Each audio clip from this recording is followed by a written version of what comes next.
ገብተህ ነው መመስከር ያለብህ። ጥሩ አጋጣሚ ነው። 1000 ሰው ባለበት ጥሩ ኦፖርቹኒቲ ነው። አውራኒ አውሪሽ። እሺ፣ በቅድሚያ ሰላም ብያለሁ። ሰላም፣ እንዴት ነሽ? ደህና ነኝ። ማሻአላ። ምን ታዘዝ? በመጀመሪያ ሻይ? ኧረ ሁሉም አለ እናንተ ጋር። እሺ። በመጀመሪያ አድናቂያችሁ ነኝ። እናመሰግናለን። ብዙ ነገር እያደረጋችሁ ስለሆነ እኔ ክርስቲያን ነኝ እና ብዙ ነገር ልዘባርቅ እችላለሁ፣ ግን በጣም ይቅርታ እየተንቀጠቀጥኩ ሁላ ነው። አይዞሽ። እና ያው እኔ ኦርቶዶክስ ነበርኩኝ። ያስፈራል ግን በጣም። አብሽሪ አብሽሪ፣ አውሪ። ፍሪ ሆነሽ ማውራት ነው። ምንም ልንልሽ ነገር የለም። እኛ ሀሳብሽን በደንብ አንሸራሽሪ። በዛውም የመናገር ክህሎትሽን እያዳበርሽ ትመጫለሽ። ፐብሊክ ስፒከር እየሆንሽ ትመጫለሽ። በአካል ቢሆን ደግሞ እጆችሽ እንዴት እንደምታንቀሳቅሺ፣ ፌሻል ኤክስፕሬሽን እንዴት እንደምታደርጊ እናስተምርሽ ነበር። አለመታደል ሆኖ ግን እኛ በቪዲዮ ስለማንወጣ በድምፅ ደረጃ እንዴት መናገር እንዳለብሽ ያው ያለውን የእንትኑን የንግግር ክህሎትሽን እያዳበርሽ ትመጫለሽ። ጥሩ አጋጣሚ ነው። እንደው አብሽሪ፣ ቀጥይ። እሺ፣ አመሰግናለሁ። በተለይ አንተን በጣም ፈጣሪ እድሜ ይስጥህ ነው የምንለው። ከብዙ ነገር እያዳንክ ነው ብዙ ሰው እና በጣም ነው የምናመሰግነው። እኔ ከነ ቤተሰቤ ነው አረብ ሀገር ነው ያለሁት። አንተን ብዙ ነው የምንከታተለው። እኔ እንኳን አዲስ ነው አካውንቱ፣ ወሬ ታበዛው ይቅርታ፣ ግን መግለጽ ስለፈለኩኝ ነው። በጓደኛዬ ነበር የምንከታተልና ቤት አብረን የምሰራው ልጅ ተስራ ለቀቀችና እንደአጋጣሚ አዲስ ነው የከፈትኩት እና ማወቅ የምፈልገው ስለ ኢየሱስ ነው። ከኔ በላይ አንተ ስለምታውቅ ግን አንተ ስለምን በጣም ይቅርታ። ችግር የለውም። አንቺም በይኝ፣ አንቺ አትበይኝ፣ አንተም በይኝ፣ አንተም በይኝ፣ ምንም ችግር የለውም። አንቺ ብቻ እንዳትይኝ ብቻ። እሺ፣ ቀጥይ፣ ጠይቂ። እሺ፣ ሁሉንም አዳምጫለሁ፣ ግን ኢየሱስን መተው በጣም ከባድ ነውና እስቲ ቆይ ትንሽ ልረጋጋ መሰለኝ። ይቅርታ። ለምን ትተዋለሽ ኢየሱስን? ኢየሱስ መሲህ መሆኑን፣ ነብይ መሆኑን፣ መልእክተኛ መሆኑን፣ ያላ ባሪያ መሆኑን ሜታፊዚካል በሆኑ ነገሮች መቀበል ይቻላል፣ ግብሩም ማለት ነው። ኦንቶሎጂካል ደግሞ ባህሪውን ደግሞ ሰው መሆኑን፣ ከድንግል ማርያም ማህፀን ውስጥ በድንግልና መጸነሱን፣ ከድንግል ማርያም መወለዱን ያለ አባት እናምናለን እኛ ሙስሊሞች። ምድር ላይ 33 ዓመት ቆይታ እንደቆየ ወደ ሰማይ እንዳረገ ወደፊት ደግሞ እንደሚመጣ እናምናለን። ይሄ ነው እምነታችን። ምንድነው የኢየሱስ ክርስቶስን ረሱ ሰለላሁ ዐለይሂ ወሰለም መጨመር ነው ያልሽው። አንቺ 50 ብር ኖሮሽ 50 ብርሽን በመነተፈሽና በ50 ብር ላይ 50 ብር ብጨምርልሽ 100 ብር ይሆንልሻል። ጨመርኩኝ ነው ማለት ያለ። እኔ ጋር ስትመጪ በነበረሽ 50 ብር ላይ 50 ብር ጨመርሽ ማለት ነው፣ 100 ብር ሆነልሽ ማለት ነው እንጂ ኢየሱስን አታጭውም። ኢየሱስ መሲህ መሆኑን ከተቀበልሽ፣ ዘ ፕሮሚስድ መሳያ መሆኑን ከተቀበልሽ በቂ ነው። እሱን አታጭውም። የምታጭው ነገር የለም። ባይሆን ረሱ ሰለላሁ ዐለይሂ ወሰለም ማናቸው፣ ቁርአን ምንድነው የሚለውን ነገር በደንብ ሰፋ አድርገሽ ትማሪያለሽ። ያ ነው የሚያስፈልግሽ ላንቺ። ስለዚህ ምንም እንትን የሚል የለም። ያልተዘጋጀሽበት ነገር ካለ ጥናት አጥንተሽ ጊዜ ሰተሽው ለሁኔታዎች መስዋዕት ከፈይና እንደምንም ብለሽ ጥርስሽን ንክስ አድርገሽ ጊዜሽን መስዋዕት አድርጊና ጉልበትሽን መስዋዕት አድርጊና አጥኚ። እንደዛ ነው የሚበጀው። አብሽሪ፣ ምንም የሚያስደነግጥ ነገር የለም። ግልጽ ነው። አዎ፣ አመሰግናለሁ። ከኔ በላይ ስለምታውቅ እኔ ብዙም እኔ ክርስቲያን ወክሌ ሳይሆን ራሴን ወክዬ ነው እንትን የምለው። ስለ ስዕል አድኖ ምን ትለኛለህ? በጥንት ዘመን ፊደል የሚለው ቃል ራሱ ፈደለ ነው፣ ቀረጸ ከሚል ቃል ነው የመጣው። ቅርጽ ማለት ነው ፊደል የሚለው ቃል። ሐርፍ የሚለው የአረብኛ ቃል እንዲሁ በአራት ትርጉም አለው። ሐርፍ ማለት ሪሳይቴሽን ማለት መነባነብ በሚል ይመጣል። ሐርፍ የሚለው የአረብኛ ቃል ጥግ ወይም ጠርዝ በሚል ይመጣል። ሐርፍ የሚለው የአረብኛው ቃል የፊደል በሚል ይመጣል። ሐርፍ የሚለው ቃል ሐረፈ ቀረጸ በሚል ይመጣል። ቅርጽ በሚል ይመጣል ማለት ነው። በተለያየ ነገር ነው ሐርፍ የሚለው ነገር የሚመጣው ማለት ነው። ልክ እንደዛ ሆኖ ፊደል የሚለው ቃል እንትን ነው ፊደሎቹ ራሱ ጥንት የነበሩት ስዕል ናቸው ራሱ የነበሩት። ለምሳሌ አሊፍ ስቲ ባ ስቲ ምናምን እንደ የግመል የምናምን ቅርጾች ነበሩ ጥንት በጥንት ጊዜ። ልክ አሊፍ ባ ምናምን ነገር በዕብራይስጥም እንደዛው ፊደሎቹ ቅርጽ ነበራቸው ራሱ እንደዚህ አይነት ነገሮች ነበራቸው። ቤት ይባላሉ በዕብራይስጥ አሁን ቤት ይባላል ራሱ ቤት የምትባለው ባ ናት። ቤት በቤት ቅርጽ ነበር የነበራቸው። ጋሜል የሚባለው ደግሞ ግመል ነው የነበረው እና እንዲህ አይነት ነገሮች ነበራቸው። ድሮ ለትምህርት ይሰጡ ነበረ። እንዲሁም በባይብል ላይ ብሉይ ኪዳን ላይ ብትመለከቺ ሰማይ ላይ ያሉትን መላእክቶች እያየ ይስላቸው ነበር። ሙሴ በተራራው ላይ ይገለጽለት ነበረ። ያንን እያየ ሪቪል እያደረገ ኪሩቤሎችን ይስል ነበር። ነገር ግን የተከለከለው ምንድነው ሲባል ኦሪት ዘጸአት ምዕራፍ 20 ቁጥር 4 ላይ በላይ በሰማይ በታች በምድር ካለው የማንኛውም የተቀረጸ ምስል ለአንተ አድርገህ አትስገድ፣ አታምልክ ነው የተባለው። ስለዚህ መስገድ አይፈቀድም ነው። እኛውን ጥያቄያችን እንትኑ አይደለም። ማርያምን ማንም ያያት የለም፣ ገብርኤልም ማንም ያየው የለም። ቢሆን እንኳን ማለት ነው ቢሆን ምናልባት ለማስተማሪያነት ገብርኤልን ይመስላል ብለው ለማስተማሪያነት ጥንት ይጠቀሙበት ከነበረ እሱ በራሱ ችግር አልነበረም። በኋላ ላይ ሄዶ ግን ስግደት ለዛ የጸጋ ስግደት ይገባዋል ብሎ መስገዱ ላይ ነው መለማመኑ ላይ ነው ችግር የተፈጠረው ማለት ነው። ስዕል አድኖ የሚባል ነገር የለም፣ እንደዛ አይነት ነገር የለም። በኋላ ላይ ቁርአን ሲመጣ ግን ሙሉ ለሙሉ ተከለከለ። ስዕል ያለበት ወይም ምስል ያለበት ቤት መላእክቶች አይገቡም ተብሎ አሁን ፎቶ እንኳን አይደረግም። ምክንያቱም የልጅ ልጆቻችን ወደፊት ሲያድጉ አያቴ ቅድመ አያቴ እያሉ ማውራት ይጀምራሉ። ማውራት ከጀመሩ ደግሞ ዱዓ ማድረግ ይጀምራሉ። መለማመን ድረሱልን ማለት ይጀምራሉ እና ሽርክ ውስጥ ይገባሉ። ያ እንዳይሆን የተከለከለ ነው በኢስላም እና ምልሽ እንደዛ ነው። ታምረ ማርያም እንደዛ ነው የሚለው። ለስዕሏ የማይሰግድ ይላል። ለስዕሏ ስገዱ፣ ለስዕሏ የማይሰግድ ከዚህ ራቅ ይላል ራሱ። ለስዕሏ ስገዱ። አዎ ስዕል እንዴት ይሰገድለታል ነው ጥያቄያችን። ለስዕሏ የማይሰግድ ከዚህ ፈቀቅ ለስም አጠራሩ ምናምን እያለ ይናገራል እና ለስዕሏ ይስገድ ነው የሚለው። ለማርያም አይደለም የሚለው ለስዕሏ። ስለዚህ ለተቀረጸ ምስል የሚሰግዱ ይፈሩ ነው የሚለው ባይብል ላይ። አይታ አይፈቀድም። ሐውልት አድርገው ፎቶ አድርገው ምስል አድርገው የአንድን ሰው ለዛ ሰው መስገድ ማለት ጣዖት አምልኮ ነው የሚሆነው። ሄዶ ከጣዖታውያን ልዩነቱ ምንድነው ትነግሩን? ጣዖታውያንም እኮ በአንድ ወቅት ቅዱሳን የነበሩ ሰዎች ምናምን ነው እያደረጉ ጣዖት የሚሉት። አሁን ግሪኮች ጋር ስትመለከቸው እነ አፖሎ እነ ጁፒተር እነ ሜርኩሪ ምናምን የሚባሉት ጣዖቶችን የሚባሉት እነ ሃዴስ እነ እንጦሮጦስ ምናምን የሚባሉት እንጦሮጦስ የሚባል አለ። እነሱ የአንደርግራውንድ አምላክ ምናምን የሚመለኩት ምን አድርገው ነው? በአንድ ወቅት የሆኑ ወይ እንትናቸው አይደለ አማልክት የነበሩ ምናምን ተብለው የሚባሉ ማለት ነው። ግሪክ ሮም ውስጥ የነበረው ነገር ማለት ነው። ወደ ባቢሎንም ወደ ፋርስም ወደ ግብጽ ውስጥም የነበሩ ነገሮች ኦሲሪስ አይሲስ እና ሆረስም ወደ ህንድም ስቴጂ ብርሃማ ቪሽኑና ሲቫ እነ ኢንድራ ምናምን የመሳሰሉት በአጠቃላይ እንደዛ ነበሩ። ኦኬ ይቅርታ በጣም ኮሜንት ላይ ማለት ነው ጂጂ ምናምን አትበሉ። እኔ ጂጂ አይደለሁም እና ደግሞ ማን ነው በጣም ነው የሚያስፈራው።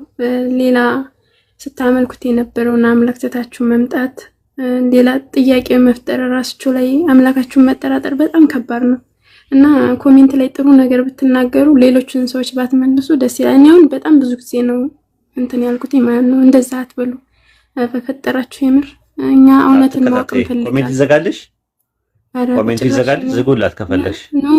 አይ ከፈለሽ ኮሜንቱን መዘጋት ይችላል። አትከታተዩ፣ ትምህርቱ ላይ ብቻ ፎከስ አድርጊ። ስለዚህ ስዕል አድኖ የሚባል ነገር የለም። ለተቀረጸ ምስል ከጊዜ በኋላም ነው እኮ የመጣው። 4ኛው ክፍለ ዘመን ላይ ነው የተጀመረው። ለስዕል ማለት ነው መስገድ የተጀመረው 4ኛው ክፍለ ዘመን ላይ ነው። መጀመሪያ አብሮ የነበረ አይደለም። ከዛ አንጻር ነው ራሱ። ግን በቁርአን ክልክል ነው፣ በሐዲስ ክልክል ነው። በእኛ በኢስላም አስተምሮት የተከለከለ ነው። የተቀረጸ ምስል አድርጎ እንትን ማለት አይፈቀድም። ፎቶ ለመታወቂያነት ወይም ለፓስፖርት ምናምና ስፔሻል ኬዞች ከሌሉ በስተቀር እንደዚህ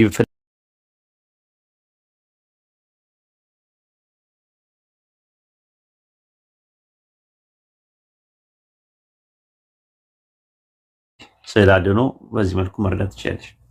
አመሰግናለሁ። እሺ እኔን ያየ አብን አየ የሚለውስ እንዴት ይታያል? አዎ እኔን አየ አብን አየ ሲባል በተክለ ሰውነት አይደለም። ምክንያቱም አብ መለኮት ነው፣ ወልድ ደግሞ ሰው ነው፣ ፍጡር ነው፣ እንትን ነው። ስለዚህ እኔን አየ ማለት አብን አየ ማለት በሱ በኢየሱስ ክርስቶስ በኩል የብርታቱ ጉልበት ይታይ ነበረ። ኤፌሶን ምዕራፍ 1 ቁጥር 22 እና 23 ላይ በእርሱ የብርታቱ ጉልበት ይታያል አለ። የአብ የብርታቱ ጉልበት በወልድ በኩል ስለሚታይ ስለነበረ እንጂ ቃል በቃል ሊትራሊ አይደለም። የዮሐንስ ወንጌል ምዕራፍ 12 ቁጥር 44 ላይ እኔን የሚያይ የላከኝን ያያል አለ። ዛት ሚንስ እኔን ማየት የላከኝን እንደማየት ነው እንደማለት ነው። ምክንያቱም ማቴዎስ ወንጌል ምዕራፍ 10 ቁጥር 40 ላይ እናንተን የሚቀበል እኔን ይቀበላል አለ። እኔን የሚቀበል የላከኝን ይቀበላል አለ። አሁን ጥያቄ የምጠይቀው እናንተን የሚቀበል እኔን ይቀበላል ማለት ምን ማለት ነው ተብሎ ቢጠየቅ ሐዋርያትን መቀበል ኢየሱስ እንደመቀበል ነው ተደርጎ የሚታየው። እኔን የሚቀበል ደግሞ የላከኝን ይቀበላል ማለት በዚህ ቀመርና ስሌት ነው የምንረዳው ከተባለ እኔን ያየ አብን ያየ የምንለው ወልድን ማየት ያለውን ነገር ማየት አብን እንደማየት ተደርጎ ይቆጠራል ነው መልእክተኛ እስከሆነ ድረስ። የሉቃስ ወንጌል ምዕራፍ 10 ቁጥር 22 ላይም እንደዛ ነው። እናንተን የጣለ እኔን ይጥላል፣ እኔን የጣለ የላከኝን ይጥላል አለ። ሐዋርያትን መጣል ማለት ትምህርታቸውን ሪጀክት ማድረግ ኢየሱስን ሪጀክት እንደማድረግ ነው የሚቆጠረው። ኢየሱስን ሪጀክት ማድረግ ደግሞ የላከውን ሪጀክት እንደማድረግ ተቆጥሮ ነው እንትን የሚለው ማስተባበል። ስለዚህ መቀበልና ማስተባበል ከመልእክቱ ጋር የተያያዘ ነገር ነው እንጂ ቃል በቃል በተክለ ሰውነት አብን ይታያል ማለት አይደለም። ዮሐንስ ወንጌል ምዕራፍ 1 ቁጥር 18 ላይ እግዚአብሔርን መቼም ቢሆን ማንም ያየው የለም ይላል። አንደኛ ዮሐንስ መልእክት ምዕራፍ 4 ቁጥር 12 ላይም እግዚአብሔርን ከቶ ማንም አላየውም ይላል። ዮሐንስ ወንጌል ምዕራፍ 6 ቁጥር 46 ላይም አብን ያየ ማንም የለም ይላል። ዮሐንስ ወንጌል ምዕራፍ 5 ቁጥር 47 ላይ የላከኝ አብ መልኩንም አላያችሁትም ድምፁንም አልሰማችሁትም ይላል። አንደኛ ጢሞቴዎስ ምዕራፍ 1 ቁጥር 17 ላይ እርሱ ብቻውን አምላክ የሚሆን የማይሞት የማይታይ ነው ይላል። ቆላሲስ 1:15 ላይ እርሱ ክርስቶስ የማይታየው አምላክ ምሳሌ ነው ይላል። የማይታይ አምላክ አለ ማለት ነው። አንደኛ ጢሞቴዎስ ምዕራፍ 6 ቁጥር 16 ላይ እርሱ ብቻ የማይሞት ነው፣ ሰዎች ሊያዩትና ሊቀርቡት የማይችሉ ብርሃን ውስጥ ይኖራል፣ አንድስ እንኳን አላየውም ሊያየውም አይቻልም ይላል። ታዲያ እንደዛ ከሆነ ለምንድን ነው ኢየሱስ እኔን ያየ አብን ያየ ማለት ምን ማለት ነው ሲባል ወልድን ወይም መልእክተኛውን ማየት በመልእክተኛው ውስጥ የብርታቱ ጉልበት ይታይ ነበረ። ዮሐንስ ወንጌል ምዕራፍ 10 ቁጥር ምዕራፍ 14 ቁጥር 10 ላይ በእኔ የሚኖረው አብ እርሱ ስራውን ይሰራል አለ። ስለዚህ የብርታቱ ጉልበት ይታያልና አለ። ስለሚታይ ነው። ልክ ብሉይ ኪዳን ላይ የነበሩ መላእክቶች ሰዎች ሲያዩአቸው አምላክን አይተናል ይሉ ነበረ። ኦሪት ዘፍጥረት ምዕራፍ 32 ቁጥር 31 ላይ መልአኩን ታግሎ ካሸነፈ በኋላ ያዕቆብ ምን አለ? አምላክን ፊት ለፊት አየሁት ሰውነቴም ድና ቀረች አለ። እንዴ አምላክን አይቶት ነበር እንዴ? ቃል በቃል ስንል አይ ቴዎፋኒ ነው፣ የአምላክ መገለጥ ነው። ያንን መልአኩን ማየት የአምላክን እንደማየት ነው እንጂ መልአኩ አምላክ አይደለም፣ መልአክ ፍጡር ነው። እንዲሁም እንትን ላይ መጽሐፈ መሳፍንት ላይ ስትመለከቸው ማኔልና ሚስቱ የሶምሶን እናትና አባት መልአኩን እንደሆነ ሲያውቁ ወዮ አምላክን አይተናልና እንሞታለን አሉ ይላል። ግን ሊትራሊ በተክለ ሰውነት አምላክን ያዩት ነበር እንዴ? እግዚአብሔርን ያየው አንድስ እንኳን የለም እኮ እየተባለ ነበር ስንል አይ መልአኩ ወኪል ነው፣ እንደራሴ ነው፣ ልዑክ ነው። ስለዚህ ልዑክ እስከሆነ ድረስ መልአኩን ማየት አምላክን እንደማየት ተደርጎ ስለሚቆጠር ነው ከተባለ ኢየሱስ ክርስቶስ መልእክተኛ አይደለ ወይ? ዮሐንስ ወንጌል ምዕራፍ 17 እውነተኛ አምላክ ብቻ ነው የሆንከው አንተንና የላከውን ኢየሱስን ያውቁ ዘንድ ይህች የዘላለም ሕይወት ናት ስለሚል መልእክተኛ ነው። መልእክተኛ እስከሆነ ድረስ የላከውን ሪሳላ የላከውን መልእክት ይዞ እስከመጣ ድረስ ወኪልና እንደራሴ ከሆነ የብርታቱ ጉልበት በእርሱ በኩል ከታየ ዋይኖት እኔን ያየ አብን ያየ እኔን የሚያይ የላከኝን ያያል ቢል ዮሐንስ ወንጌል 12:44 ዮሐንስ ወንጌል ምዕራፍ 14 ቁጥር 7 ላይ ነው። ከዛሬ ጀምሮ አባቴን አይታችሁማል ታውቁታላችኋል፣ አይታችሁትማል ነው የሚለው። ታውቁታላችኋል። ዮሐንስ ወንጌል ምዕራፍ 8 ቁጥር 18 ላይ እንደዛ ነው። እኔም ብታውቁ ኖሮ አባቴን ባወቃችሁ ነበር አለ። ስለዚህ ወልድን ማወቅ አብን ማወቅ ነው። ስለዚህ አሁን ማወቅና ማየት የሚባለው ስለ ተክለ ሰውነት አይደለም፣ አንደርስታንድ ማድረግ ነው። ወልድን አንደርስታንድ ካረጋችሁት ካወቃችሁት አብንም ታውቁታላችሁ ነው። ከአሁን ጀምሮ አባቴን አይታችሁትማል ታውቁታላችኋል። ከዛ ፊልጶስ አብን አሳየን ነው ይበቃናል አለው። እንዴ እስከዛሬ ድረስ ከእናንተ ጋር ስኖር አታውቀኝምን አለው። እኔን ያየ አብን አይቷልና ስለምን ትለኛለህ አለ። ለምን ጃዛት ሚስ ማየት የሚለውን ነገር እዚህ ጋር ስለ ተክለ ሰውነት አይደለም፣ ስለ ማጤን ነው የሚያወራው። ራሱ አይነ ልቦናው ታውሯል እኮ ይባላል። አንዳንድ ሰው በቃ እሱ እኮ አይቶ አይም እኮ እሱ እኮ ታውሯል ምን እንደነካው ምናምን። እንደገና ፍቅር እኮ ዕውር ነው ይላሉ። ፍቅር የያዘው ሰው ሲያገኙ ታውሯል፣ አሳውረዋለች እኮ ማየት አይችልም። እኔ እኮ ዙሪያዬ እኮ ታውሯል እኮ እንዳላይ እኮ ነው የተደረግኩት ምናምን ይላሉ። ስለ ማጤን ስለ መረዳት ነው የሚያወሩ። ስለዚህ እዛ ጋ ከአሁን ጀምሮ አብን ዮሐንስ ወንጌል 17 ምዕራፍ 14 ቁጥር 7 ላይ ስትመለከቸው አባቴን አይታችሁትም አለም ታውቁታላችሁም አለ። አይታችሁታል ግን እንዴት ነው አብን የሚያዩት? አባቴን አይታችሁታል አለ። ስለዚህ እኔንም አባቴንም አይተውማል ጠልተውማል ነው የሚለው። አይ ቲንክ ዮሐንስ ወንጌል ምዕራፍ 15 ቁጥር 20 አካባቢ ላይ እንደዛ ነው የሚናገረው። እኔንም አባቴንም አይተዋል፣ እኔንም አባቴንም አይተዋል ማለት። ስለዚህ የብርታቱ ጉልበት ስለሚታይ መልእክተኛ ስለሆነ ነው። እና ከዛ አንፃር ብታየው ጥሩ ነው ለማለት ፈልጌ ነው። አመሰግናለሁ እውነት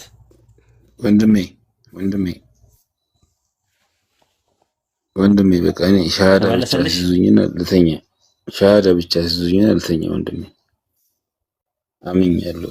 ኦኬ ሰምቻለሁ። ይቀደምሽ እሱ። እሺ እውነት አለ። አሰላሙ አለይኩም።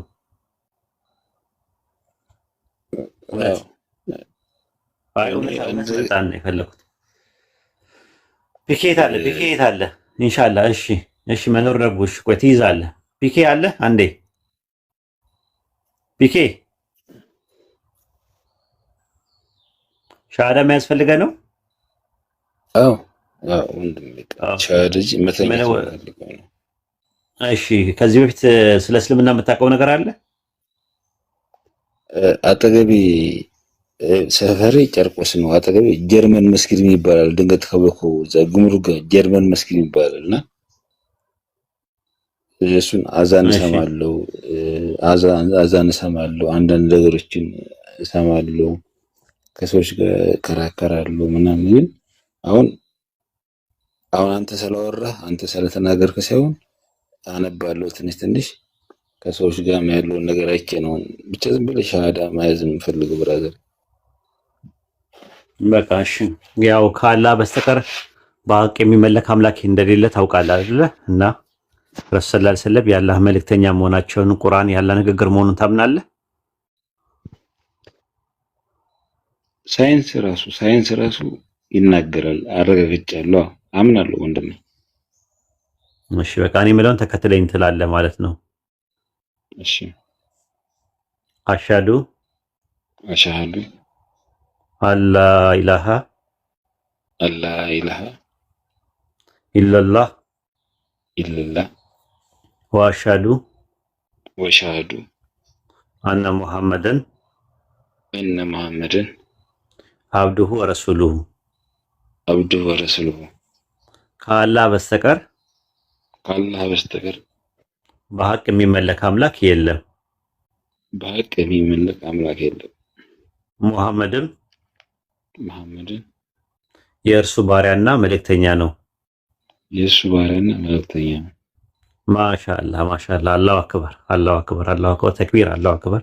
ተክቢር አላሁ አክበር። ከአሁን ሰዓት ጀምሮ ሙስሊም ነህ። በሻሃደተይን ወደ ዲኑል ኢስላም ሰተት ብለህ ገብተሃል ማለት ነው። ማሻአላህ አላህ ይቀበልህ። አላህ ጽናቱን ይወፍቅህ። ማን ነው ስምህ? ሚሊዮን ባለው ሰፈር ጨርቆስ ነበረ። ኦኬ ማን ትባል? ስምህ ማን ይባል? የሙስሊም ስምህ ምረጥ ስምህን።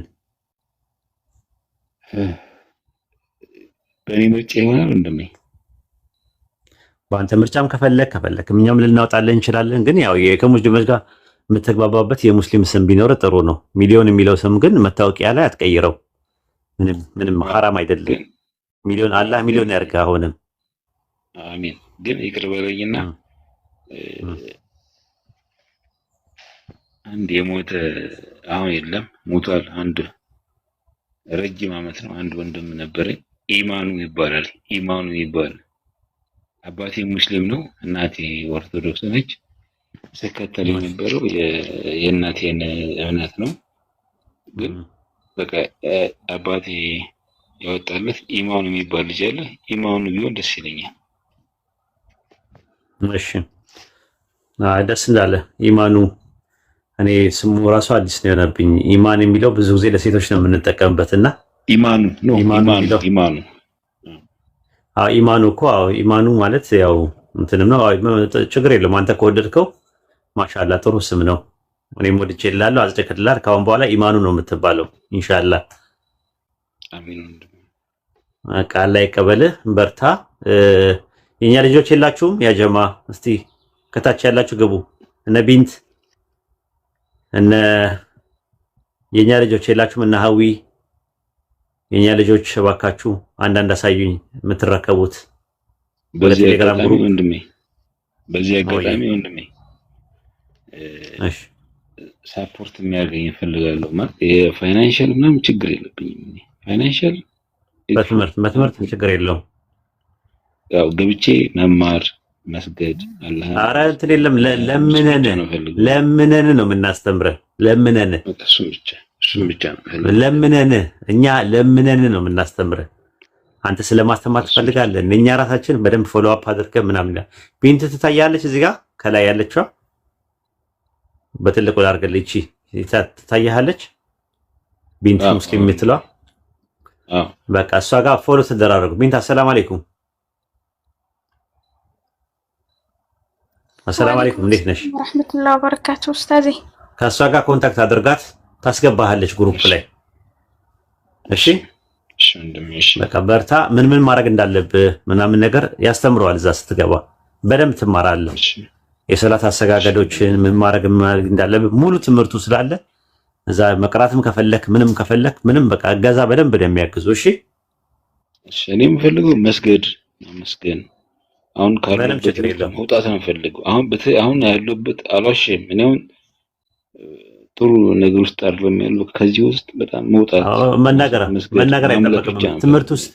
ትምህርቱን ስትማር ትቀየራለህ። አሁን ፐርሰናል የሆኑ ነገሮችን አብሽር፣ አደባባይ ላይ ግድ መናገር አይጠበቅብንም። እኛም ስላለን እዛ ግሩፕ ላይ ያለውን ነገር ንገራቸው። ወንድሞች ስላሉ የወንዶች ግሩፕ ለብቻው ስላሉ እዛ ውስጥ ገብተህ በደንብ ትማራለህ ኢንሻአላህ። እሺ ኢማኑ አንተን ለመረቀ ኢንሻአላህ ትችላለህ። ግን ምንም ያረኩልህ ነገር የለም። አንተ በግልህ እኮ ነው እንትን ያልከው። እሺ በለኝ ለመረቀ። እሺ መርቀኝ። የምታመልከው አንተን የሚወድ አላህ ሱብሃነሁ ወተዓላ ረጅም እድሜ ይስጥህ። ቤተሰብ ልጆች ካሉ እድሜ፣ ጤና፣ ሁሉ ነገር ያድርግልህ። አሚን አሚን። በሙስሊም ያው ጀነት ነው፣ በክርስቲያን ደግሞ ታውቀዋለህና የሱን ይስጥህ፣ የጀነት ሰው ይበልህ። አሚን አሚን አሚን። ሁሉ ነገር ይቀበል። አሚን። አንተንም እንደዛው አሚን አሚን። ሁሉ ነገር አሚን። በሰለምቴ ዱዓ ሲደረግልህ ትልቅ ነገር ነው። ማሻአላህ። አሚን አሚን። ቀጥል፣ ጨምርበት። እና ፈጣሪ አምላክ ደግሞ ለአንተ ሁሉ ነገር ያድርግልህ፣ ያክብርህ፣ ሰው ይውደድህ፣ ሰው አንተን ተከታይ ያድርግህ፣ አንተን ሰው ይውደድህ። አሚን። አላህ ይውደድ በለኝ። እሺ አሚን። ገንዘብን ሳትወድ ምንም ነገር ሳያጓጓህ መልካም ሰው ሁን። አሚን። ልጅም ካል ልጆችህ በጤና በሰላም ሁሉ ነገር ይደጉልህ። አሚን አሚን። እሱ ይውደድህ፣ እሱ ሁሉ ነገር ያድርግልህ። ይሄውን የምናየው ዓለማችንን ነው። መጥፎ ነው ውስጥ ያለ ነው ሁሉም ነገር። ይሄ አጓጊ ነው፣ ብልጭልጭ ነው። ያን የማያጓጓ ያድርግህ። አሚን አሚን። ባለበት እኛንም ወደ ቀጥተኛው መንገድ ልክ እንዳመጣህን አንተንም ከዚህ ከቀጥተኛው በጣም ቀጥ ካለ ነገር ያድርግልህ። ሁሉ ነገር ያስተካክልልህ፣ ቀና መንገድ ያድርግልህ። አመሰግናለሁ ወንድሜ። እኔ አንተን እስካወራህ አሁን እስከማወራ ሰዓት ድረስ እኔ በጣም ማረባ በጣም መጥፎ ነገር ያለው ሰው ነኝ። ከዚህ በኋላ ግን ቃላዬን ፕሮሚስ ቃል ገባልሃለሁ። ከነገ ጀምሮ ግን በጣም የምለወጥ የምቀየር ሰው ነኝ። ይሄን ህይወቴን ስላቀናልኝ አመሰግንሃለሁኝ። እወድሃለሁ፣ አከብርሃለሁ። አመሰግናለሁ። ያ ጀማ ሁላችሁም ዱዓ አድርጉለት ኢንሻአላህ። አላህ ይጠብቅህ፣ አላህ ጽናቱን ይወፍቅህ። በርታ። በቃ ይሄ ትልቅ ነገር ነው፣ ለኔ ራሱ ትልቅ ጸጋ ነው። እንግዲህ እኔ አሁን ምንም ነገር አድርጌ አይደለም፣ ግን አላህ ብሎ ደግሞ አንድ ሰለምቴ አዲስ ሰለምቴ አሁኑ ሰልሞ አሁኑ ደግሞ ዱዓ ላድርግልህ ብሎ ዱዓ ሲያደርግልኝ በጣም የሚገርም ነው። በጣም እድለኛ ነኝ። እንግዲህ አላህ ሁላችንም ጥሩ መንገድ ይምራን። እሺ ዋሂድ በጣም እንመከታተልህ። በጣም ፕሪንሲፕልህ፣ ትዕግስተኝነትህ፣ ትህትና፣ ንግግርህ፣ ኤቭሪ ነገር የምር ሰለሞት ነው የምነግርህ። በጣም እንጃ ነው ግን በጣም ወዳጅ እንደምትለው አይነት ሰው አላህ ያድርገኝ። እንደምትለውና እንደምትገምተኝ እንደምታስበኝ አላህ ያድርገኝ። እንደምትለኝ አይነት ሰው ያድርገኝ ኢንሻአላህ። ጀዛከላህ ኸይረን ጀዛ። በርታ። እሺ አላህ ያበርታህ። ፎሎ አድርገኝ። አንተ በቤት መጥቼ እመሰክራለሁ፣ አናግርሃለሁ። ኢንሻአላህ ኢንሻአላህ ለአደባባይ እመሰክራለሁ፣ የምር እመሰክራለሁ። ኢንሻአላህ ዱዓ አድርግልኝ፣ በግልህም ዱዓ አድርግልኝ። እሱ ነው ለኔ የሚጠቅመኝ። በርታ። እሺ አላህ ያበርታህ። አማኑ አሚን አሚን። እሺ አገኛት ቢንትን ፎሎ አረካት። ያው ካንተ ጋር እያወራሁ ነው። አረጋታለሁ። አርጋትና በውስጥ መስመር እንትን መበላትና ትገናኛላችሁ ኢንሻአላህ። እሺ እውነት አለሽ? እውነት አለሽ? አለሁ። እሺ አንቺ እያወራሽ መሀል ላይ ነፍሴ ተኝታ ማደር አትችልም እንትን ማለት የምፈልገው ብሎ ከመተኛቴ በፊት ቢያንስ እንቅልፍ መቼ እንደሚመጣ እንዴት እንደሚወስድሽ አታውቂውም። ልክ ሞትም እንደዛው ነው። ስለዚህ ተኝተን ለመነሳታችን ምንም ጋራንት የለም፣ ከኛ ቁጥጥር ውጪ ነው። አደጋ አለ። እንደምታየው በዓለም ላይ ጦርነት አለ። አንድ ከተማ በአንዴ ሊወድም ይችላል። አንድ መንደር አካባቢ ላይ በስተት እንትን ሰው ይሞታል። እንደምታየው ነው። የምናውቃቸው ብዙ ሰዎች ከአጠገባችን ክልትው ይላሉ። በትነታ የሚሞቱ ሰዎች ሁሉ አሉ። እና ወደ ኢስላም መምጣት ከፈለግሽ መንገዱ ክፍት ነው። አሁንም ምርጫሽ ነው። ማጥናትም ከፈለግሽ ደግሞ ማጥናት ትችያለሽ፣ መበርታት ትችያለሽ። እሺ አብሽሪ። ጥያቄ፣ የኛ ሰዎች የሚያወሩት ነገር እንዴት ነው ስለ ነብያችሁ? ምንም አይነት ጥያቄ ሲኖርሽ ጠይቂ ፕሊስ። ምንም አይነት ጥያቄ ሲኖር መጠየቅ ነው። ገባሽ? እሺ በክንፉና እሺ በክናፉ የሚባሉ ሰዎች ዛሬ ላይ አንድ ለእናቱ ሺህ ለጠላቱ የተባሉ ሰዎች ከጉሊት ወደ ጉልላት፣ ከባርነት ወደ አርነት፣ ከቀንበር ወደ መንበር የተሸጋገሩት በመጠየቃቸው ነው። የጥያቄ ፉንጋ የለውም። አንቺ ጥያቄ እስከሆነብሽ ድረስ ጥያቄዎችሽን ሊስት አውት አድርገሽ በደንብ በወረቀትና በእስክሪብቶ ጽፈሽ አደባባይ ላይ ብትጠይቂን ደስተኞች ነን።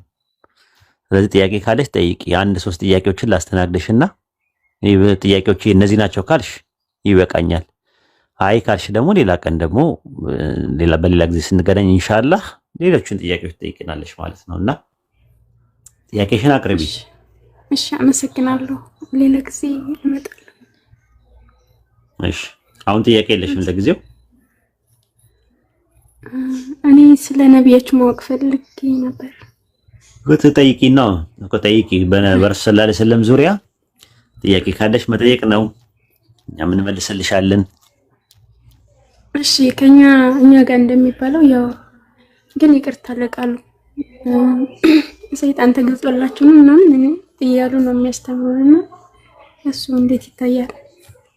እኮስማ ምናባዊ ነው።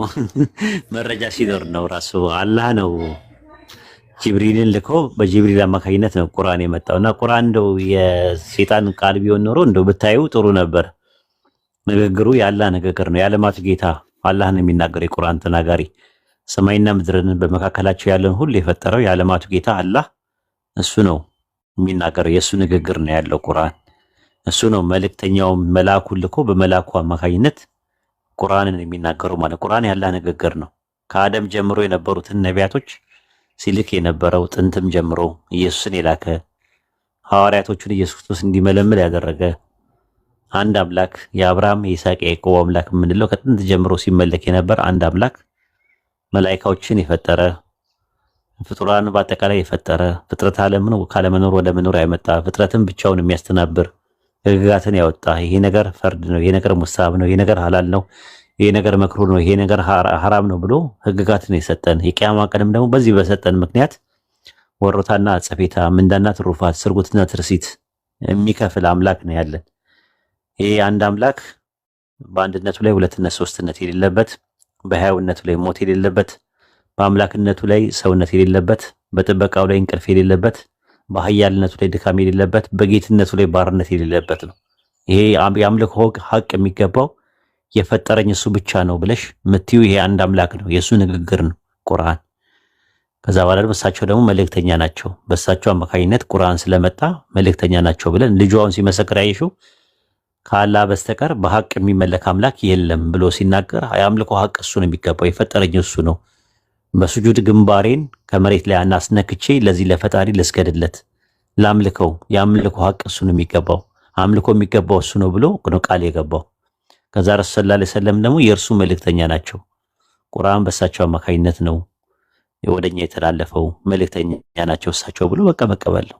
ረሱል ሰለላሁ ዐለይሂ ወሰለም ነብዩ መሐመድ ኦንቶሎጂካሊ ከአንቺ አይለዩ፣ እሳቸውም ሰው ናቸው፣ አንቺም ሰው ነሽ። ከአንቺ የሚለዩት ጾታቸው ወንድ ነው፣ ከኔ የሚለዩት ደግሞ ጾታቸው ወንድ ነው። ሁለታችንም በጾታ አንድ ነን።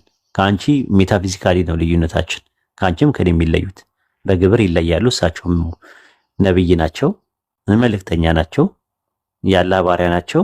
ቁርአን በእሳቸው አማካኝነት ወርዷል። የነቢያት ሁሉ መደምደሚያ ናቸው፣ ቁንጮ ናቸው። የተደመደመው በእሳቸው ነው። ይህንን ነው ቁርአናችን የሚያስተምረን። በተለየ ድረሱልን አላቸውም፣ አንጠራቸውም፣ እንወዳቸዋለን፣ እናከብራቸዋለን። በተረፈ እናመልካቸውም። እንደ ማንኛችንም ሰው ናቸው። ሰው ሰውን አያመልክም። ይሄ ነው ትምህርታችን። አመሰግናለሁ። ጥያቄዎችን ስብስብ አድርጌ እመጣለሁ። አክብር ጥያቄን ስለመለስክልኝ አመሰግናለሁ። ምንም ችግር የለም። በርቺ። እኔም እድሜና ጤና ይስጥልሃለሁ። ያው የኔ ዱዓ አይደርስም እንዴ? ያው አንቺ ሻዳ ለመያዝሽ ነው እንጂ ያው ነው። ዳር ላይ ነሽ ያለሽ፣ ዳር ላይ ነሽ ያለሽ። ውስጥሽ ሰልሟል እኮ ውጭሽ ብቻ ነው የቀረው ራሱ ማለት ነው። አዎ ሻዳ ይዘሽም እንትን ማለት ትችያለሽ። ትምህርቶችን መማር ትችያለሽ። ጥያቄዎችን መጠየቅ ትችያለሽ።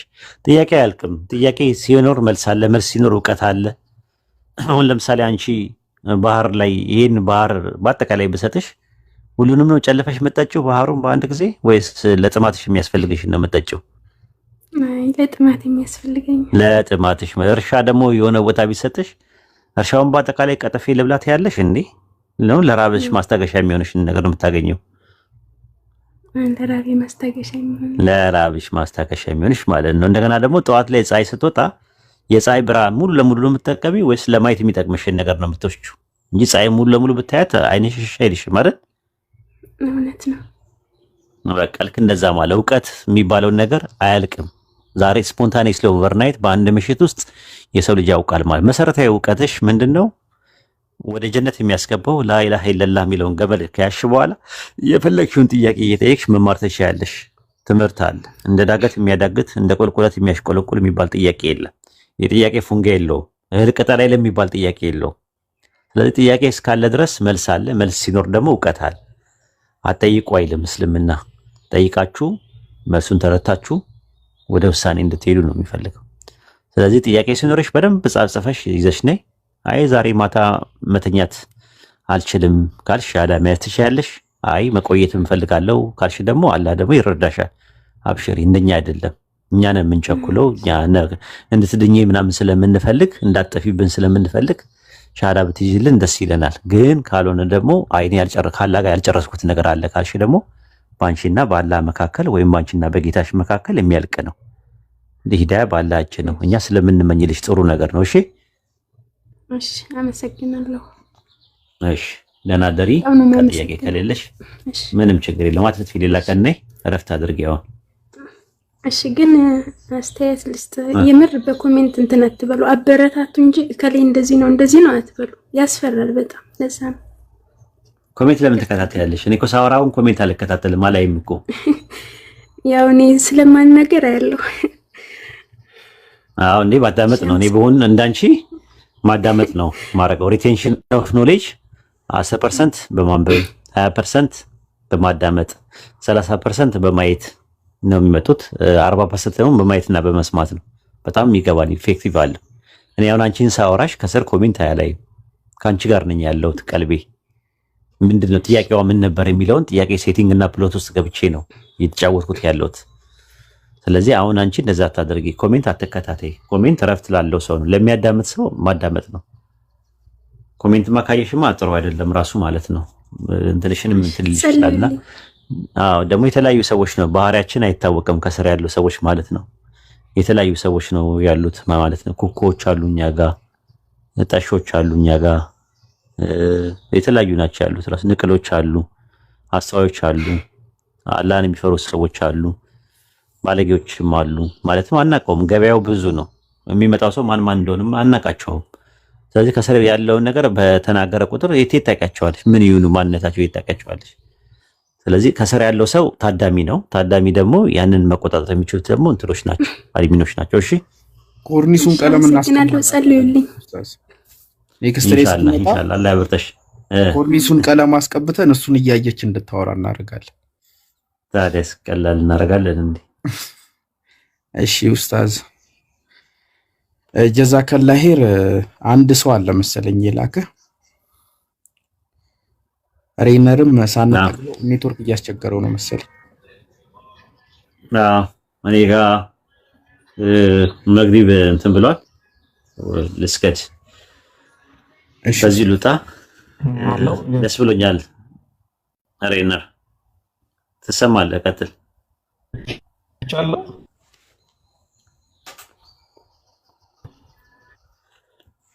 ትሰማለህ?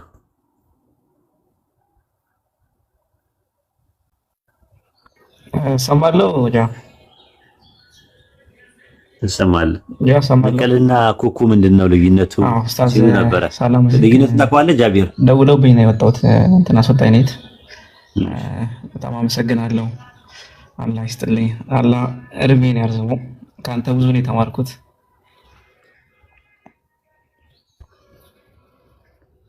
ቆራረጣለሁ። ትሰማለህ?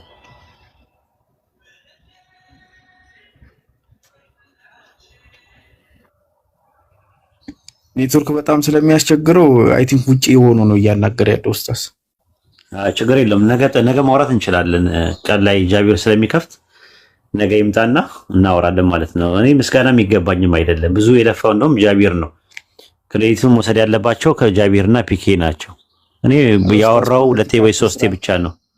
አይ የምሬ ነው የምልህ። እንግዲህ አላህ ፊት ሂሳብ አለ እኮ ሂሳብ አለ። አንደኛ ክሬዲት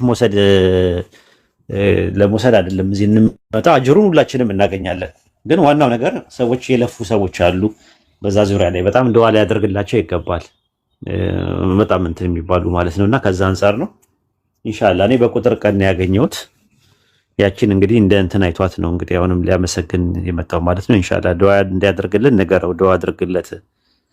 ያንተ ሰላት መቅቡል ነው በለው እና ከዛ አንፃር ትንበል። እሺ ኡስታዝ ግን ትዝ ይልሃል ጎትተን ስናስገቡ የዛኔ ቁጭ ብለክ ያቺ ቀን በጣም የምትገርም ቀን ናት። ኢንሻአላህ አንድ ቀን ኔትወርኩ በደም ሲሰራ በደም እናወራዋለን። ተርኒንግ ፖይንቶቹ ምናምን ኢንሻአላህ። የትኛው ይሄ እንትን ያላችሁት እንትን ምንድነው? ቆብ መተውለታል ምናምን ነገር ሻላ እንዲዝ ምናምን እየስንቀልድበት የነበረው ከዛ አስገባ ነው። ያው እሱም አልጠረጠረም ሀገር ሰላም ነው ብሎ ገባ። ያው እንግዲህ ያሳዝናል ብቻ እርሶ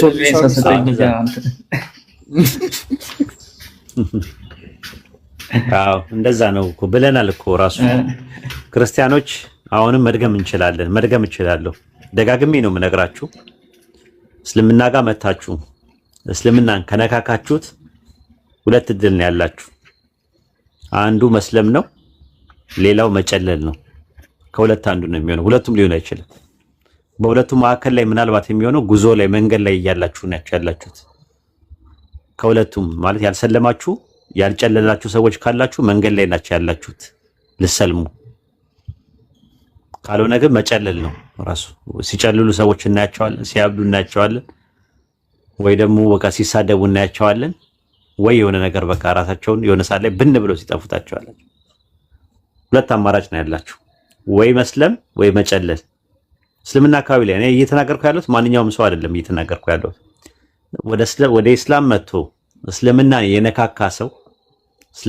የነካካ ሰው እዛ አካባቢ ላይ መጥቶ ቁርአንና ሐዲስ ላይ መጥቶ የነካካ ሰው ሁለት ምርጫ አለው። እየነገርኳችሁ ነው ያለሁት። የመጀመሪያ ምርጫው ወይ መስለም ነው፣ ሁለተኛው ምርጫ ደግሞ መጨለል ነው። በሁለቱም መካከል ከሁለቱም ነፃ የሆነ ነገር ነካክቶ ካለ ፕሮሰስ ላይ ነው ያለው ሊሰልም። ይሄንን ነው የምንናገረው። እና ኡስታዝ በጣም አመሰግናለሁ።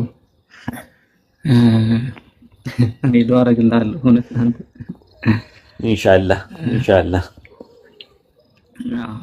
እኔ ከድሮ ጀምሮ እወዳለሁ ካወኩ ጊዜ ጀምሮ ባይጠመኝም አንዳንድ ነገሮች ያን ትምህርቶቹ ነው አንተ አይደለም እና እወድሃለሁ። አላህ ይጠብቅ። አላህ ይበልልህ። ማሻአላህ እኔም ደስ ብሎኛል ስለሰለምክ በጣም ደስ ብሎኛል። ግን በነገራችን ላይ አልጠበቅኩም። አንተ ለምን እንደሆነ አላውቅም። አልጠበቅኩም ማለት የሆነ ነገር ረጅም ጊዜ ይፈጅብሃል ምናምን። አየህ እኛና ከአላህ ልዩነት አለን። እሱ አምላክ ነው። የልብን የሚያውቀው እሱ ነው። እነማን ናቸው ሂዳያ የሚገባቸው እነማን ነው ደላላ የሚገባቸው የሚሉን እሱ ያውቃል። እኛ ደግሞ የምንወደው ሰው በቃ ሻዳ ቢይዝልን ምናምን ብለን የራሳችንን እንትን አለን ራሱ። እኔ አሁን አንተ እንደዚህ ጓጉቼ በቃ ሻዳ ምናምን ነገር ምናምን የሚል ነገር አንድ ቀን ማስቤው አላውቅም። ምን ያህል ከንቶቹ መሆናችንን ያወቅኩት ያኔ ነው። አንተ ሻዳ ያስክ ሲባል ነው። በጣም ረጅም ጊዜ የሚፈጅብን የሚመስለኝ እንደው። ስለዚህ አሁን የሚታየን ነገር ምንድነው? አልሰራንም ነው እንዳልሰራን ነው የሚሰማኝ።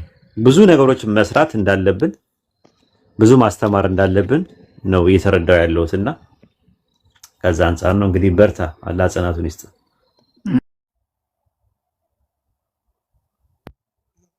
ኡስታዝ ጥሩ ነው። ነገር ግን ለኔ አሁን ጥያቄ የፈጠረብኝ ነገር ሊመን ሻአ ሚንኩም አየስተቂሙ ማ ተሻኡነ ኢላ ኢንሻአላህ የሚለው ነው። አዎ የዓለማቱ ጌታ ካልፈቀደ በስተቀር እናንተም አትፈቅዱም ነው። ፈቃዱን የሰጠን እሱ ነው ፈቅዶ ገብቷል። ፈቃዱ የሚባለው ጀነራሊ ነው፣ ሙጅመል ነው። ከዛ ያንተ ነፃ ፈቃድ ደግሞ ሙፈሰል ነው። ያኛው ጥቅላዊ ነው፣ የት በተናጠል ነው ራሱ ማለት ነው። ለምሳሌ አንተ ኳስ ሜዳ ሄደ ኳስ መጫወት ብትፈልግ አንተ ማለት ነው ኳስ ሜዳ ሄደ መጫወት ብትፈልግ በፈቃድ ነው አንተ እንትን የምትለው። ከዛ ግን ያንን ነገር አባትህ ሂድ ብሎ ቢፈቅድልህ ግን ኮንሲኩዌንሱን አንተ ነህ መዘዙን። ሄደ ብትሰበር ተጠንቀቀ ደግሞ ተጫወተ ብትመጣ ሁለቱም ያንተ ድርሻ ነው ብሎ ለአንተ ኃላፊነቱን ሰጥቶ ፈቅዶ ቢሰጥልህ እሱ ካልፈቀደልህ በስተቀር እዛ ፈቅደ እዛ ጋር ትሄድም ማለት ነው። ስለዚህ የአንተ ፈቃድ በአባት ፈቃድ ስር ነው ማለት የአንተ ፈቃድ ድርሻ ውስጥ አለበት ማለት አይደለም። ለሚፈጠረው ነገር ኮንሲኩዌንሱ ወይም መዘዝ ውስጥ የአባት እጅ አለበት ማለት አይደለም። ልክ እንደዛውም አላህ ፈቅዶ ነው እዚህ ዓለም ላይ የሚከናወኑ ነገሮች እንዳልኩ ኢራዳ ማለት ፈቃድ በሁለት ይከፈላል። ኢራዳ ከዊኒ ላይ አንተ ድርሻ የለበትም። ኢራዳ ሸርዒ ደግሞ አላህ ፈቅዶ ለአንተ ሰጥተዋል፣ ነፃ ፈቃድ ሰጥተዋል። ስለዚህ የዓለማቱ ጌታ ካልፈቀደ አትፈቅዱም ማለት የዓለማቱ ጌታ አላህ ፈቃዱን በፈቃዱ ነው ለኛ ፈቃድ የሰጠን ማለት ነው ትርጉሙ። ግልጽ ነው።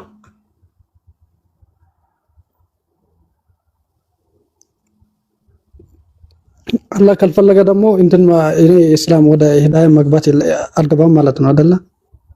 እሱ እንትን ነው አምና ሐስ የሚባል ነገር አለ። አሞን የመጣ ነገር ነው ራሱ። የሚሻውን ያጠማል የሚሻውን ያቀናል ሲል የሚሻውን ያቀናልና የሚሻውን ማለት እሱ ነው በፈቃዱ ቅጣትና ሽልማቱን የሚያደርገው ማለት። ሂዳያና ደላላ በዚህ ዓለም ላይ እያሉ ሰዎች ካመኑ በኋላና ከካሉ በኋላ የሚመጣ ቅጣትና ሽልማት ነው። አንድ ሰው ሂዳያ እንዲያገኝ ከተፈለገ ንስሐ መግባት አለበት፣ ማመን አለበት። በእርሱ የሚያምኑ ወደሱ በንስሐ የሚመለሱ ሰዎች አላህ ሂዳያ ይሰጣቸዋል፣ ይመራቸዋል ይላል ቁርአን ላይ ብዙ ቦታ ላይ። እና ደግሞ በተቃራኒው ደግሞ ካስተባበሉ አመፀኞች ከሆኑ በኋላ ሪሳላው ደርሷቸው ሁጃ ከቆሙባቸው በኋላ አንቀበልም ብለው አሻፈረኝ ብለው ሲያስተባብሉ ደግሞ ያጠማቸዋል ማለት ነው። ሱረቱ በቀራ ምዕራፍ 2 ቁጥር 26 ላይ በእርሱ ይላል ማለት በቁርአን ብዙዎችን ያጠማል፣ በእርሱ በቁርአን ብዙዎችን ያቀናላል፣ አመፀኞችን እንጂ ሌላ ያጠምምናል። በእርሱ በቁርአን ብዙዎችን ያጠማል፣ ብዙዎችን ደግሞ ያቀናላል። ግን የሚያጠማዋል እነማንን ነው አለ? አመፀኞችን ነው አለ። ሪሳላው ከመጣላቸው በኋላ ትእዛዙ ይሄ ነው ተከተሉ ተብለው በዛ ነገር ላይ ሲያምፁ አላህ ያጠማቸዋል ማለት ነው። ሂዳያና ደላላ ወይም ጥመትና ቅንነት አንድ ሰው ካመነ ወይም ከካደ በኋላ የሚኖረው በዱንያ ላይ ያለ ቅጣትና ሽልማት ነው። ሌላ ቦታ ላይ እኮ አለ የሚሻውን ይምራል የሚሻውን ይቀጣል ይላል። ዛትሚስ በአቦ ተሰጥ ነው ወይም ደግሞ ፍርደ ገምድል ነው ማለት አይደለም። ወይም ደግሞ የደቦ ፍርድ አለው ማለት አይደለም አላህ። ነገር ግን እዛ ጋር የሚሻውን ሲል የሚሻውን እነማን ነው የሚቀጣው? የሚሻውን ደግሞ የሚምረው እነማን ነው ብለህ ብትል የሚቀጣው እነዛ በእርሱ ላይ ያጋሩትን ሰዎች ይቀጣቸዋል። ያመጹትን ሰዎች ይቀጣቸዋል። የሚሻውን ይምራል ደግሞ ማለት ደግሞ እነዛ በንስሐ የተመለሱትን ይምራቸዋል። ስለዚህ የሚሻው የሚለው ነገር አጠቃላይ ሙጅመሎ ነው፣ አሞ ነው የመጣ ነገር ነው። ከዛ በኋላ በሌላ አንቀጾች ላይ ደግሞ ሀስ ተደርገው ከፍሪ ዊል ጋር ተያይዘው ወይም ከነፃ ምርጫ ጋር ተያይዘው ብዙ ቦታ ላይ ይናገራል ማለት ነው። እነዛ ቅንነትን በጥመት ቅጣትን በምህረት የቀየሩ ናቸው እያለ ይናገራል። ስለዚህ አንተ የሆነ ሮቦት ነገር ከሆንክ ነፃ ፈቃድ ከሌለ ይህን ነገር አታድርግ፣ ይህን ነገር አድርግ፣ ድንበር አትለፉ፣ መልካም ስራ ስሩ ማለት ትርጉም አይኖረውም ነበረ። ፍሪዊል ስላለህ ነው። ሲጀመር ፍሪዊል እንዳለ የሚያሳይ ሎጂካል አፕሮች አሉ፣ ሜታፊዚካል አፕሮች አሉ፣ ኢፒስቴሞሎጂካል አፕሮች አሉ፣ ኦንቶሎጂካል አፕሮች አሉ፣ ኢቭን ቁርአኒክ ኤቪደንሶች አሉ። ፍሪዊል እንዳለ የሚያመለክት ማለት ነው። አንድ ሰው ፍሪዊል የለኝም ማለት አይችልም። እስቲ ፍሪዊል ከሌለ ምሳሌ ማማረጥ ትችላለህ ወይስ አታማርጥም በለው። አማርጣለሁ፣ እሱ እኮ መብቴ ነው ይላል። አሁን መብት ማለት ነገ ጠዋት ኃላፊት የማያስጠይቅ ነገር ነው። እኔ ጠየቅኩ ያለሁት ኮንሲኩዌንስ ሪስፖንሲቢሊቲ ያለው ነገር አለ ወይ? የለውም ካለ ፍሪዊል የለውም የሰው ልጅ ካለ ፍሪዊል ሁለት ነገሮችን ይዞ ይመጣል አይደል? ቅጣትና ሽልማትን ይዞ ይመጣል። በኋላ ላይ ፍሪዊል ውስጥ ናቸው ያሉት የሚካተቱት። ማድረግም አለማድረግም ፖቴንሻል አለው። በፖቴንሻሉ በኮንሲኩዌንሱ የሚጠየቅበት ነገር፣ በጥሩ ነገሩ ደግሞ ሪዋርድ የሚያገኝበት ነገር ነው። አይ ካለ ደግሞ በጥፊ አንድ ሰው ቢያላጋውን ሄዶ ፍርድ ቤት እንትን ይላል። አሁን ለምሳሌ ድንጋይ ተፈናጥሮ ከተራራ ላይ ወርዶ አንድ ሰው ጭንቅላቱን ቢቀውረው ድንጋዩን ይከሰዋል? መሐመድ አይከሰው። ለምን አይከሰው? እሱ እንትን የለውማ ተጠያቂነት የለውም አይደል? አቅል የለውም። በቃ ግን ሰው ግን አሁን መጥተውን በጥፊ ቢያላጋ ዝም ትለዋለህ አይደል? ፖሊስ ትጠራለህ አይደል? ፖሊስ ትጠራለህ ወይ ያቀመን ትታገላለህ ምናምን። ለምን እንደዚህ ያረክ ብለህ ትጠይቀዋለህ። አየህ፣ እንደዛ ነው። ፍሪዊል የሚያስጠይቅ ነገር ነው። ፍሪዊል ስላለው ነው ማለት። ስለዚህ ሰው ልጅ ፍሪዊል እንዳለው ሎጂካል፣ ኢፒስቴሞሎጂካል፣ ሜታፊዚካል፣ ኦንቶሎጂካል ቁርአኒክ ኤቪደንሶች አሉ። ኢቭን ቢብሊካል ኤቪደንሶች አሉ። የሰው ልጅ ነፃ ፈቃድ አለው። ከዛ በኋላ ላይ ያለው ነፃ ፈቃድን ከአላህ እውቀት ጋር ከአላህ ሶቨርኒቲ ጋር ኮምፓተብል ነው ወይስ ኢንኮምፓተብል ነው በሚለው ላይ ስኮላሮች ጭቅጭቅ አለባቸው። እኛ ኮምፓቲቢሊስት ነን። ያለ ሉዓላዊነት ከሰው ነፃ ፈቃድ ጋር መሳ ለመሳ ይሄዳሉ ብለን እናምናለን። ዛት ሚንስ ኮምፓቲቢሊስቶች ነን ማለት ነው። ኮምፓቲቢሊስት ናቸው ብለን ነው የምናምነው። ያለ ነፃ ፈቃድ የሰው ነፃ ፈቃድ ካለ ሉዓላዊነት ጋር መሳ ለመሳ ይሄዱም ይጋጫሉ ብሎ የሚያምኑት ደግሞ ኢንኮምፓቲቢሊስት ይባላሉ። ሆድና ጀርባ ናቸው ይናተፋሉ ብሎ የሚያምኑ ሰዎች አሉ። እነሱ ሃርድ ዲተርሚኒስት እና ሊብሬቴሪያን ይባላሉ።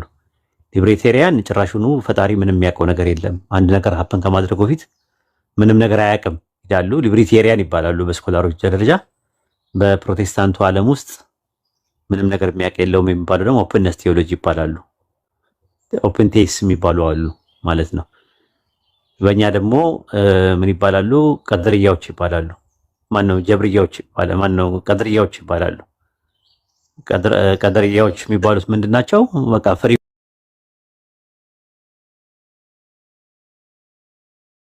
ይባሉት ፌታሊዝም ነው። የሰው ልጅ ነፃ ፈቃድ የሚባል ነገር የለውም።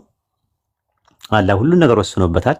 ስለዚህ እሱ ምንም ነገር ማድረግ አይችልም ብለው ሉዓላዊነቱን ተቀብለው የሰው ነፃ ፈቃድ የለውም፣ ጀነትም ጀሃነም ለመግባት ምንም ድርሻ የለውም ሰው ብለው የሚያስቡ ሰዎች ናቸው። እንደዚህ አይነቶች ምን ይባላሉ? ፌታሊዝም ይባላሉ። ሃርድ ዲተርሚኒስት ይባላሉ። ጀበርያዎች ይባላሉ ማለት ነው። በእኛ ኢንካር ተደርጓል። ሁለቱም ዋልታረገጥ ናቸው። ዋልታረገጥ የሆኑ ጽንፎች ናቸው እና እኛ ሙስሊሞች የምናምነው ደግሞ ኮምፓቲብል ናቸው። አንደኛው ጀነራል ነው፣ አንደኛው ደግሞ ስፔሲፋይ ነው ብለን ነው የምናምነው። ይህ ይመስላል። ፒኬ ካለ ንገረው። ለጃቢር ሊዘጋብን ነው። እሺ፣ አሰላሙ አለይኩም ወራህመቱላሂ ወበረካቱ። ያው በሱ አካውንት ነው የመጣሁት። እንኳን መጣል። አስተካክይ በትልቁ አድርገው ራስህን። እሺ፣ እንደዛ ከሆነ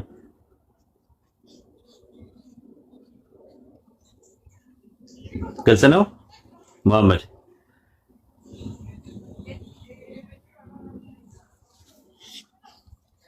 ግልጽ ነው። የቀረኝን ሌላ ግን እንዳትጠይቃለሽ።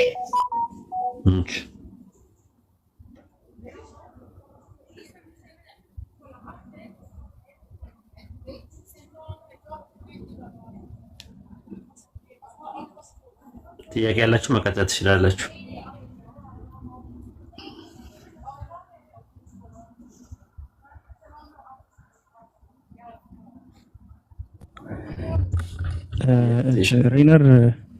ሬነር ካለህ ግባ።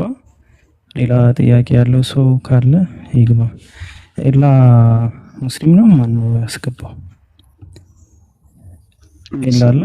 ሰላም አለይኩም፣ እንዴት ናችሁ? ወአለይኩም ሰላም ወራህመቱላሂ ወበረካቱ። እሺ አንተ ከመጠየቅ በፊት አንዴ በጽሁፍ የቀረበ ጥያቄ ነበርና አላህ Subhanahu Wa Ta'ala ገብቶ ይጠይቁ። እነሱ ዝም ብለው ነው ማለት ሐሳባቸው ምን እንደሆነ አታውቀውም። ስትመልስላቸው አልተመለሰም ይለዋል። ገብቶ ይጠይቁ፣ ምንም ችግር የለውም። ቤታችን ያው እንደምታየው ነው፣ ነፃነት አለው በደንብ። ይሄ እሺ ጥያቄ ያላችሁ ገብታችሁ ጠይቁ። ኤላ ቀጥሉ። እሺ እኔ ነበረኝ ጥያቄ ኡስታዝ፣ ምሳሌ 30 እና ምሳሌ 8 ላይ ያለው ነበርና ምሳሌ 34 ላይ ያለውና ምሳሌ 8 22 አይ ቲንክ እንደዛ ነው። እሱ ነገር ነው ተብራራልኝ ፈልጌ ነበር። ያው እኔ ትናንት ነበር ገና የሰለምኩት። ጥያቄ ምን እንደሆነ ካላወኩኝ ማብራራቱ ትንሽ ይከብዳል።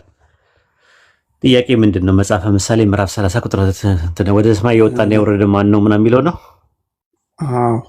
እሱኛው ጥያቄ ምንድነው? እሱ ላይ ለምሳሌ እግዚአብሔር ልጅ አለው ተብሎ ነው እኛ ስንማር የነበረውና እግዚአብሔር የምር ልጅ አለው ወይስ ማለት አሲጋድ ሊወሰድ አልቻለም። ያው አንዳንድ ፓስተር ምናምን ሳናገር ነበርና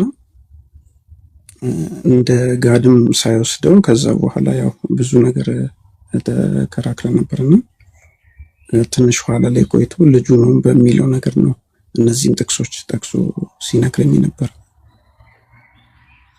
ወደ ሰማይ የወጣና የወረደ ማን ነው ሲል ዮድሄ ባብሄ ነው፣ ያህዌ ነው። ኦኬ የምድር ዳርቻን ያጸና ማን ነው? ያህዌ ነው። ይህን ታውቅ ዘንድ ስሙ ማን ነው? ያህዌ ነው። የልጁ ስም ማን ነው? ኢየሱስ ነው። ትንቢት ነው ራሱ። ለምሳሌ ልጅ የሚለው ብሉይ ኪዳን ላይ በትንቢት ደረጃ ይቀመጣል። ልክ መዝሙረ ዳዊት ምዕራፍ 2 ቁጥር 1 ላይ አለቆችና የምድር ነገስታት በያህዌና በመሲሁ ላይ ተነሱ ይላል። መሲሁ ማለት የተቀባ ማለት ነው። መቼ ነው የተቀባው ስንል ከተጠመቀ በኋላ ነው የተቀባው። ሐዋርያት ሥራ ምዕራፍ 10 ቁጥር 38 ላይ አምላክ የናዝሬቱ ኢየሱስን በመንፈስ ቅዱስና በኃይል ቀባው ይላል። መቼ ነው የተቀባው በላቸው? አዲስ ኪዳን ላይ ነው የተቀባው። ታዲያ ብሉይ ኪዳን ላይ ለምንድን ነው መሲሁ የሚለው ቃል የተቀመጠው ስንል ትንቢት ነው። በትንቢት ደረጃ ወደፊት መሲህ እንደሚሆን ስለሚያመለክት ነው። መጽሐፈ ምሳሌ ምዕራፍ 30 ቁጥር 4 ላይ የልጁ ስም ማን ነው ሲል ልጅ የሚለው ወደፊት ሉቃስ 1:35 ላይ ከአንቺ የሚወለደው ቅዱስ የአምላክ ልጅ ይባላል አላት።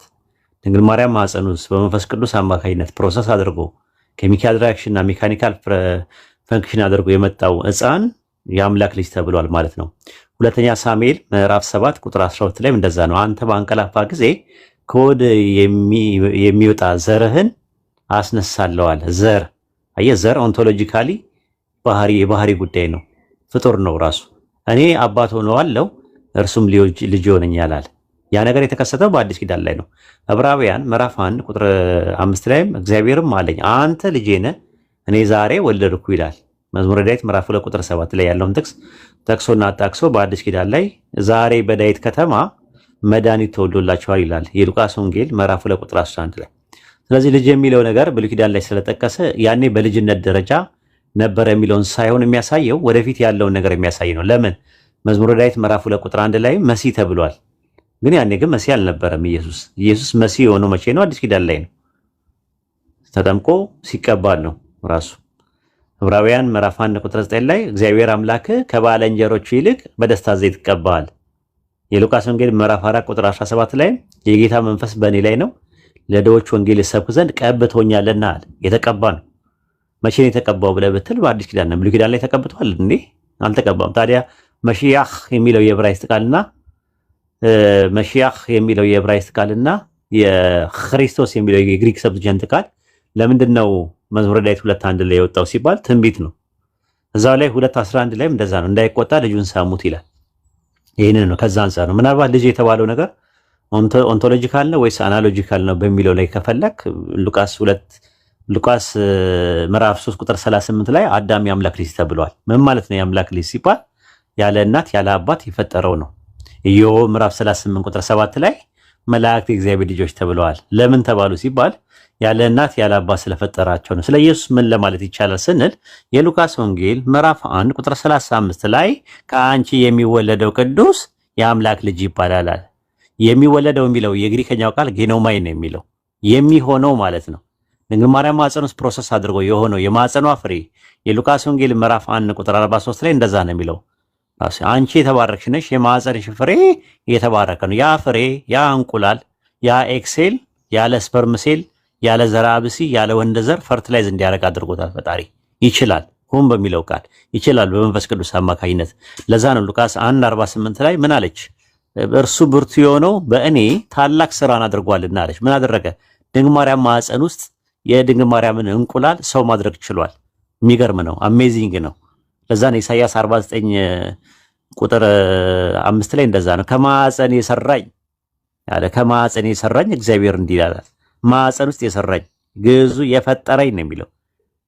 ግሪኩና ዕብራይስጡ ደግሞ የፈጠረኝ በማኅፀን ውስጥ የፈጠረኛል። የተፈጠረ ፍጡር አለ ማኅፀን ውስጥ፣ ያንን ነው የሚያመለክተው። ስለዚህ ልጅ የሚለው እንትን ኦንቶሎጂካል ሳይሆን ሜታፊዚካል ነው። ኦንቶሎጂካል ሳይሆን አናሎጂካል ነው። ኦንቶሎጂካል ሳይሆን ፈንክሽናል ሆኖ የመጣ ነገር ነው። የባህሪ ጉዳይ ሳይሆን የምንድነው ዘይባዊ አነጋገር ነው ራሱ ማለት ነው እንጂ ሊትራሊ የሚወሰድ አይደለም። ወይም ደግሞ እንትና ምክንያቱም ዮሐንስ ወንጌል 4:24 ላይ እግዚአብሔር መንፈስ ነው ይላል።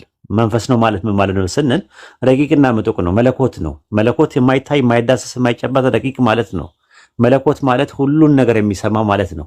ታዲያ ማን ነው ልጅ የተባለው ስንል ሁለተኛ ሳሙኤል ምዕራፍ 7 ቁጥር 12 ላይ አንተ ባንቀላፋ ጊዜ ዳዊት ሲያንቀላፋ ከወገብ የሚወጣው ዘር አለ፣ እርሱን አስነሳለሁ፣ ለእርሱ ለዛ ዘር እኔ አባት ሆነዋለሁ አለ። እኔ አባት ሆነዋለሁ እርሱም ልጅ ይሆነኛል አለ። አባትና ልጅ የተባለው እዛ ጋር ፍጡርና ፈጣሪ ነው፣ ሌላ ነገር አይደለም። ፍጡርና ፈጣሪ ደግሞ ኦንቶሎጂካሊ ይለያያሉ።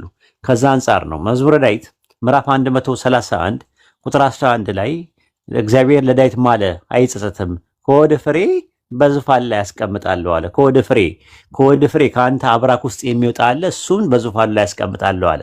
ሉቃስ ወንጌል ምዕራፍ 1 ቁጥር 32 ላይም ጌታ አምላክም የአባቱን የዳዊትን ዙፋን ይሰጠዋል አለ። ለማለ ኢየሱስ ይሰጠዋል አለ። ሰጪ አለ ጌታ አምላክ በዳዊት መስመር ውስጥ በዳዊት ቤተሰብ ውስጥ ከአብርሃም ከይስሐቅ ቤተሰብ ውስጥ የሚያመጣው ዘ ፕሮሚስድ መሳያ አለ። ስለሱ ነው የሚያወራው።